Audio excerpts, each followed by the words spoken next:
안녕하세요. 산야초나라입니다. 이 산속에 산 둥굴레 이 새순들이 이렇게 올라오고 있습니다. 이것은 갓 올라오는 어린 둥굴레 순 모습입니다.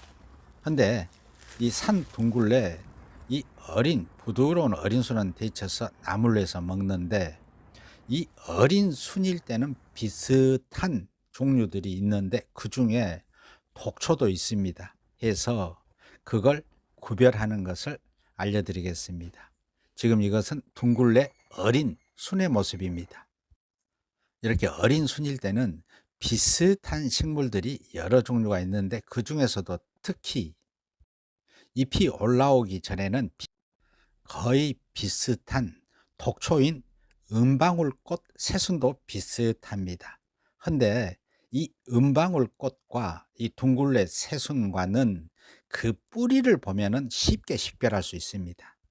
물론 잎이 올라오고 꽃이 필 때는 확연히 구별이 되는데, 이렇게 어린 새순일 때는 구별이 애매합니다. 그럴 때는 뿌리를 보고 식별하는데, 둥굴레는 이 니은자 형태로 옆으로 굵은 뿌리가 길게 뻗는 반면에 마치 이 옆에 은방울꽃 이 새순들이 올라오는 모습들이 있습니다. 그래서 이걸 보고 설명드리겠습니다.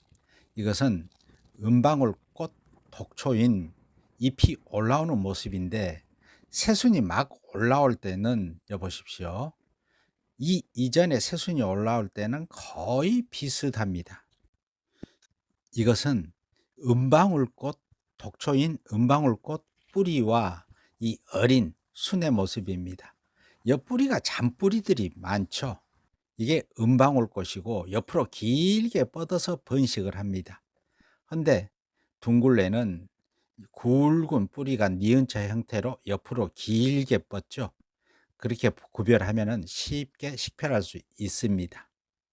즉, 둥굴레는 굵은 뿌리가 니은자 형태로 옆으로 길게 뻗고, 독초인 은방울꽃은 굵은 뿌리가 없이 잔뿌리들이 많습니다.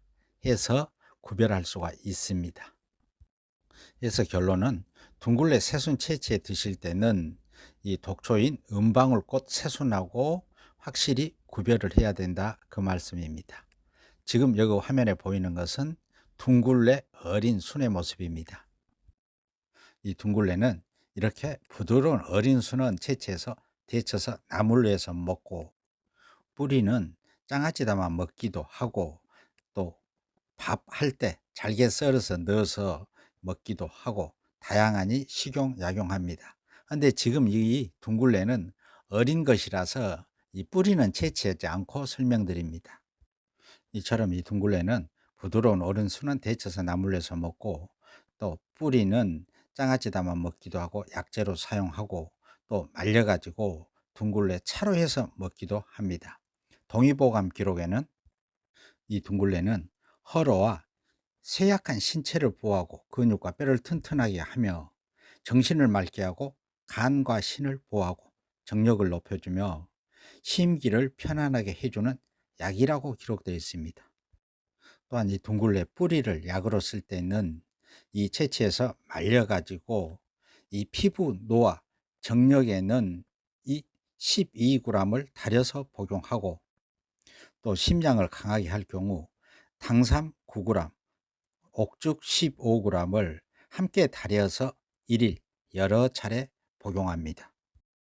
이 둥굴레는 사포닌 등 성분을 다량 함유하고 있고 차가운 성질이고 자양강장에 좋은 효능이 있고, 만성 피로, 허약 체질, 당뇨, 신경쇠약, 협심증, 위장병, 기침이나 어린이 성장과 골다공증을 예방합니다. 이 칼슘을 풍부히 함유하고 있어서 골다공증에 좋고, 독소 제거, 혈액순환, 성인병을 예방합니다.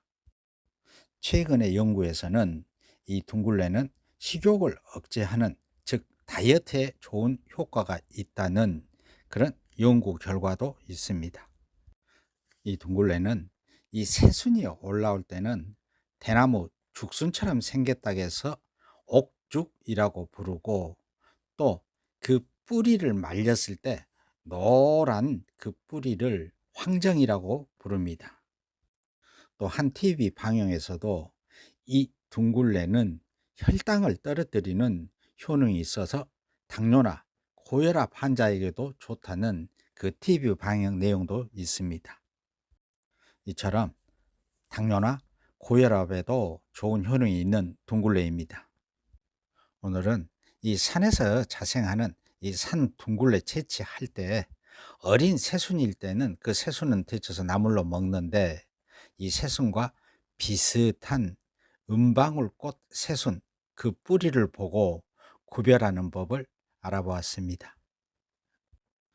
은방울꽃은 독초이기 때문에 둥굴레 새순 채취할 때 비슷한 독초인 그 은방울꽃 같은 경우는 확실히 구별해야 됩니다. 이 점 꼭 알아두시고 둥굴레였습니다.